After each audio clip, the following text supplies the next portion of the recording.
नमस्कार दोस्तों, मैं हूं आपका दोस्त विक्रम सिंह ठाकुर। आज मैं बात करूंगा उत्तर प्रदेश की उस बेटी के बारे में जिसने मंगलवार को अस्पताल में दम तोड़ दिया। आज मैं देश से पूछना चाहता हूं, क्या बेटी होना पाप है?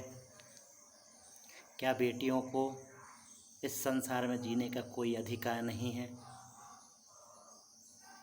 एक 19 साल की बेटी जिसने दलित परिवार में जन्म लिया, उसके साथ गैंगरेप करके उसको कई चोटें दी गईं, उसकी पसली को तोड़ दिया गया, उसकी जीभ काट दी गई। मुझे एक बात समझ में नहीं आती, ऐसे दरिंदों के दिमाग में इतनी हैवानियत आती कैसे है? क्या इनको सरकार का और इनको किसी का खौफ नहीं होता? क्या भगवान का खौफ नहीं होता इनको ये गलत काम करते हुए?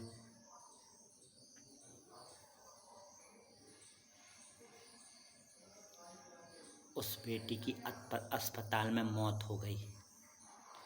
अभी उसकी ज़िंदगी शुरू ही हुई थी कि इन दरिंदों ने उसकी ज़िंदगी ख़त्म कर दी। तो दोस्तों, मैं चाहता हूँ वी वांट जस्टिस। मैं चाहता हूँ ऐसे दरिंदों को फांसी पर लटकाया जाए तुरंत। ना तारीख ना सुनवाई, सीधा इंसाफ होना चाहिए ऐसे लोगों के साथ दोस्तों। नहीं तो ऐसे अपराध बढ़ते जाएंगे। मुझे एक बात समझ में नहीं आती, ऐसी कितनी निर्भया इन दरिंदों के शिकार होंगी? कब तक ऐसा चलता रहेगा दोस्तों?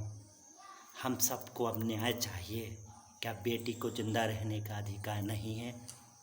क्या बेटी को खुले में घूमने का अधिकार नहीं है? वो किसी गरीब दलित माता पिता की लड़की थी। रात में 2 बजे उसको जला दिया गया। उसके माता पिता को अंतिम संस्कार का मौका भी नहीं दिया, आखिरी रस्म का मौका भी नहीं दिया। उसके माता पिता आज बिलख रहे हैं। मैं पूछना चाहता हूँ उत्तर प्रदेश की उस पुलिस से, उस सिस्टम से, कि अगर आपकी बेटी के साथ ऐसा होता और आपकी बेटी की चिता भी आपको नहीं मिलती, फिर भी आप ऐसा कहते? क्या आप लोगों के अंदर का इंसान मर चुका है? मुझे तो ये भी समझ में नहीं आता। हमें न्याय चाहिए और चाहिए। अब मैं चाहता हूँ कि ऐसे दरिंदों को फांसी हो, बस फांसी।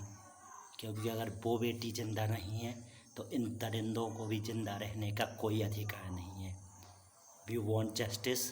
और मेरा दोस्तों, आप सभी से प्रार्थना है कि आप भी उसके जस्टिस के खिलाफ आवाज़ उठाएं। जय हिंद।